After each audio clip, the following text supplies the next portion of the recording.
چارەسەری کێشەی کورد بەوە ناکرێت پەرلەمانێکمان هەبێ و دوایی حکوومەتێک بڕیاردا و لە هەناوی دەرچێ و دەسەڵاتێکی دادوەری، بەڵکو چارەسەری کێشەی کورد وێڕای هەبوونی ئەو دامەزرا و دەستگایانە بە ئیمان دەکرێت.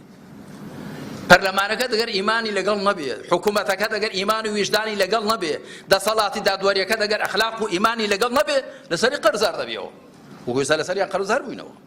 ئەو بەرپرسانەی ئێستا کۆشکەکانیان چۆتە کەهکەشانی فەلەک، ئێستا پارەکانیان لە هەرێمدا جێی نابێتەوە حەواڵەی دەرەی دەکەن، هەموو وەکو یەک بووین.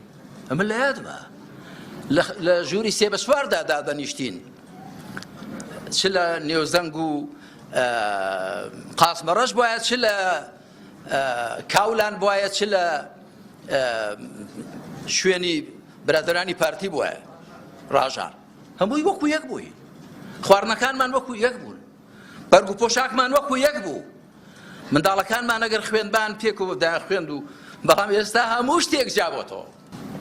بەداخەوە هەندێک لە بەرپرسانی ئەم وڵاتە ئێستاش لەگەڵدا بێ وازان دنیا شامی شەریفە، چکە بۆ خۆیان عیبی نییە، وارزان دنیا بێ عیبە، نا عیبی زۆرن، کەم و کوڕی زۆرن، نەک هەر کەم و کوڕی زۆرن، بەڵکو هەرێمەکەمان ڕۆژ بۆ ڕۆژ بێڕەنگ و بۆ دەبێت، ڕۆژ بە ڕۆژ هەڵدە بزڕچێ، ڕۆژ بە ڕۆژ بسووک دەبێتەوە.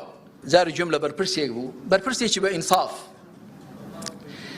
لەو حیزبانەی کە لە پشت ڕیفراندۆمەوە بوون، دەگوما مەسایمە غەڵەت دەکەین کەچی چاوەڕێ لە خەڵکی دەکەین بۆ غەڵەتەکەشمان شەفڵەمان بۆ لێدا، بەڵێ دەستان خۆش بێ، ئاخر بابە دیارە غەڵەتە، هەرێمەکەت کردوتەوە بە نیوە، نیوەکەشت هەڵ بزڕکاندووە، ئێستا بە چی دڵخۆشی بۆ دەبێت خەڵک شەفڵەت بۆ لێدا. بۆ جارێک بەرپرسێکی ئەم وڵاتە جورئەت ناکا بێتە سەر بێتە ڕووی جەماوەر تەحەمولی بەرپرسیارەتی بکە.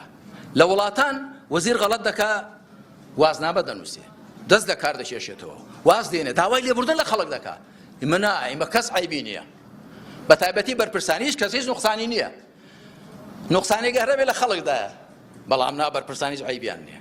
بۆ زانیاریتان ئینسانی ئازا لە دان بە هەڵەی خۆداهێنان ناترسێ، بەڵام ئینسانی زەعیف و بچووک دەترسێ دان بە هەڵەی خۆی دابێنێ، وازانە بەفرە بتوێتەوە، دان بە هەڵەی خۆت دابێنە. ئایا ئەم میلەتەی ئێمە ئەو مخەباتەی کرد، ئەم خوێنەی ڕشت بۆ ئەوەی طەبەقەیەکی کەم چینێک لە حیزب و خەزم ببنە ملیاردێر لەسەر حیسابی ڕەشوڕوتکردنی خەڵک، لەسەر حیسابی نەبوونی جادە و ڕێوبان، لەسەر حیسابی نەبوونی بەرهەمی خۆماڵی، لەسەر حیسابی نەبوونی کارگە و مەعامیل، لەسەر حیسابی بێکارکەوتنی گەنجەکان، سەریخ و هەڵگرتنی گەنجەکان وڵات بەجێهێشتنیان خەڵک بۆ خەباتی کرد.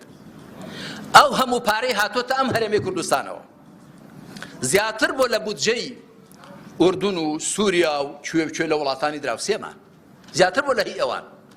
داوای برانە لە بەرپرسانی ئەم وڵاتە دەکەم، ئەگەر دەیانەوێت خراپتر نەقەومێ، ئەم هەرێمە خراپتری بەسەر نەیە، خۆشیان عیبدارتر و گوناهبارتر نەبن، با چاو بە خۆدا بجێڕەوە، با لەو قۆغ و قاوغ و قەپێرکی حیزبی و بنەماڵەیی و عەشیرەتی بێنە دەرێ، وەرنە نێو فەزای فراوانی نیشتیمان لە منافەسە و پێشبەڕکەی حیزبی هەردوو حیزبی حکومڕان تەماشا دەکەی هەموو خەڵکەکە وەکو بەچکە چۆلەکە وای لێکراوە کە سەری مانگ دەم بگرێتەوە داخواکەی تۆزە مەعاشێکی دەخەنە دەمەوە.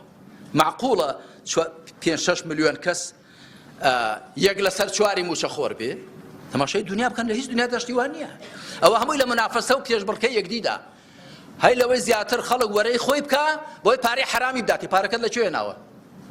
مارەی داکتە، میراتی بابتە، یا واریداتی ئەو خەڵک و وڵاتەیە، چۆن بە خۆتی ڕەوا دەبی دەستی بەسەردا بگری؟ دوایش بە نرخی کڕینی خەڵکەکە تۆزێکیان بدەیە، بە نرخی کڕینیان کە ئەو مرۆڤە خاوەنی خۆی نامێنێ، خاوەنی دەنجی نامێنێ، خاوەنی ئیرادەی نامێنێ، وا دەزانێت فرۆشراوە و کردراوە. چۆن ئەوە حکمڕانی ئاوا دەکرێت؟ پاشان چۆن دەبێت تۆ بێنی نەفتی ئەم وڵاتە، نەوتەکەی گازەکەی خێروبێرەکەی هەر زوو بیفرۆشە دەری بێنە، پارەکە خەتەنگەی گیرفانی خۆت و خزم و بنەماڵەتەوە. ئەی نابێت فکرکەوێت لە جیلەکانی ڕابردوو، نابێت بیرکەوێت لە داهاتووی ئەو میلەت و وڵاتە.